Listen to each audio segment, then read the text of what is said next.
All right, let's dive right into this explainer and unpack the absolutely wild history behind the most infamous military base in the world. For decades, Area 51 has basically lived in our collective imagination as the ultimate hub of extraterrestrial secrets. But behind all the pop culture frenzy, the little green men and flying saucers, there's a much more grounded, yet honestly equally fascinating story. It's a tale of high-stakes espionage, intense government cover-ups, and some seriously cutting-edge aviation. So today, we're going to completely separate the myth from the reality. 2 million. Just let that massive number sink in for a second. That is exactly how many people RSVP'd in August 2019 to a viral Facebook event that literally promised to storm Area 51. The whole idea exploded after a controversial guy named Bob Lazar went on Joe Rogan's podcast, claiming he'd actually worked on reverse engineering alien tech right there at the base. Suddenly, millions of people on the internet were coordinating an assault on a highly classified, heavily guarded U.S. military facility right in the middle of the Nevada desert. The craziest part? The creator of this viral storm, a college student named Maddie Roberts, started the whole thing as a pure prank. He even included goofy instructions on how to do the anime-inspired Naruto run to literally outrun military bullets. But, well, the internet is unpredictable, and people started taking it seriously. The idea spread like wildfire. It escalated into a global phenomenon so fast that federal agents actually knocked on his door. He had to publicly beg everyone to understand he wasn't trying to stage a real invasion. Now, despite all that viral hype, storming Area 51 is a logistical nightmare. It sits deep in a punishing desert where temperatures soar above 40 degrees Celsius, completely cut off from major infrastructure. The closest civilization is the tiny village of Rachel, which had a population of exactly 54 people. So when September 20th rolled around, instead of 2 million invaders, about 6,000 folks actually showed up. They pitched tents, threw a peaceful little festival they called Alien Stock, and didn't breach a single gate. Still, the massive police presence required just to manage the crowd cost the local sheriff's department around $300,000. But why were millions so desperate to raid a desert base in the first place? To get that, we have to peel back the layers to the very beginning. Part 1. Origins of the myth, taking us all the way back to the summer of 1947. Let's travel back to 1947. This incredibly quick succession of events essentially planted the seed for decades of conspiracy. In late June, a private pilot named Kenneth Arnold claimed he saw 9 shining, unidentified objects moving at impossible speeds. Boom! America is instantly gripped by a UFO craze. Just weeks later, a rancher named Mac Brazel finds some strange debris, tinfoil, rubber, wood, on his land in Roswell, New Mexico. The local Army airfield gets overly excited and actually puts out a press release claiming they've captured a flying disc. But literally the very next day, they walk it back, claiming it was just a crashed weather balloon. That whiplash, that retracted statement birthed the granddaddy of all conspiracies, the Roswell Incident. For decades, the Roswell story kind of just faded away. The public moved on. But then, fast forward to 1980. Major Jesse Marcel, the actual military officer who posed with that weather balloon debris back in '47, publishes a book. And he flat out claims that the materials he handled were not made on this Earth. Talk about throwing fuel on the fire. This explosive claim sparked completely new, wild theories that an alien spacecraft had crashed and that its occupants were being secretly held and studied at a top-secret base in Nevada. You guessed it, Area 51. But what was really going on? Let's get into part 2, the Cold War reality and secret aviation. So here's the reality check. While the public was looking to the stars for aliens, the U.S. government was fighting a very real earthly conflict, the Cold War. Back in 1954, deeply paranoid about Soviet nuclear capabilities and lacking any satellite technology, President Eisenhower authorized a high-altitude reconnaissance program. The CIA needed a spot so remote, so incredibly secure, that they could build experimental spy planes completely undetected. They chose a vast, dry lake bed called Groom Lake.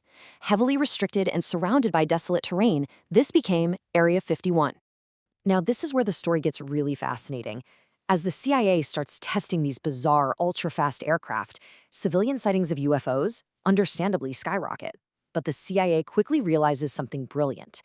The myth of alien flying saucers is the absolute perfect cover for their top-secret testing. They deliberately let the UFO rumors persist, because honestly, it was way better for the American public to believe in Martians than for the Soviet Union to uncover America's cutting-edge spy technology. And when you look at the mind-bending specs of these planes, like the Lockheed SR-71 Blackbird, it all just clicks. This jet was built to fly higher and faster after the U-2 got shot down over the Soviet Union. The Blackbird could hit speeds of 3,400 kilometers per hour at a cruising altitude of 24,000 meters. And they tested these things right around sunset. Imagine being a civilian on the ground back in the 60s. You look up, and the setting sun perfectly catches a weird, sleek metal object streaking across the sky at a speed you've never seen before. Of course you're going to think it's extraterrestrial. To put that into perspective, just look at the massive difference in flight altitudes here. Normal passenger jets max out around 10,000 to 20,000 meters. But the U-2 and the SR-71, they were operating way up in the stratosphere, between 12,000 and 26,000 meters. Anyone spotting something moving that fast and impossibly high naturally assumed it was a UFO. Fun fact, the military's Project Blue Book, which investigated UFOs, would actually cross-reference public sightings with their classified flight logs. And yep, they matched up perfectly. All right, let's break this down further. Part 3. Debunking myths, separating fact from fiction. Let's look at how these historical facts totally dismantle the most famous Area 51 conspiracies. Starting with Bob Lazar, the guy whose claims essentially sparked the whole Storm Area 51 craze. He bragged about having degrees from MIT and reverse engineering alien crafts using element 115, which he swore generated an anti-gravity field. Well, independent investigations showed he completely fabricated his education. There are literally zero records of him at MIT. Plus, when Russian scientists actually synthesized element 115 in 2003, naming it Moscovium, it turned out to be a highly unstable element with absolutely zero anti-gravity properties. None. And what about Roswell, the incident that kicked this whole thing off? Well, in 1994, the Air Force finally dropped the bombshell truth about that 1947 debris. It wasn't a weather balloon, and it sure wasn't a flying saucer. It was the wreckage from Project Mogul. That was a highly classified operation using high-altitude balloons packed with microphones to detect Soviet nuclear test explosions anywhere on the globe. So that panicked, contradictory cover-up by the military, it was never about hiding aliens. It was just desperate damage control to protect one of their most sensitive surveillance tools. Which brings us to part 4, from UFOs to UAPs, and how we view things today. So what happens when the Cold War finally ends, tech gets better, and the government slowly starts pulling back the curtain? Well, the era of total denial is pretty much over. Thanks to relentless Freedom of Information Act requests, the CIA officially admitted Area 51 exists in 2013. Then, in 2017, they basically dumped 13 million pages of declassified documents online, showing decades of their aerial investigations. And by 2021, thousands more documents specifically about unexplained sightings were finally released to the public. But here's the thing, transparency doesn't mean we have all the answers. Modern defense operations are still chasing real mysteries up there. Remember in April 2020, the Pentagon took the unprecedented step of officially authenticating 3 leaked videos showing military pilots interacting with fast-moving, unexplainable objects. Later that year, the Defense Department even created a dedicated task force. But to be clear, they aren't hunting for ET. They're trying to detect and analyze objects that could be advanced, leapfrog technology from foreign adversaries, real national security threats. And you've probably noticed they don't really use the word UFO anymore, right? They've completely transitioned to UAP, Unidentified Aerial Phenomena. That rebranding is actually super important. It strips away all that decades-old stigma of little green men. It finally allows scientists and military folks to investigate genuine, highly classified aerospace mysteries without instantly being laughed out of the room. Which leaves us with a pretty incredible question to ponder.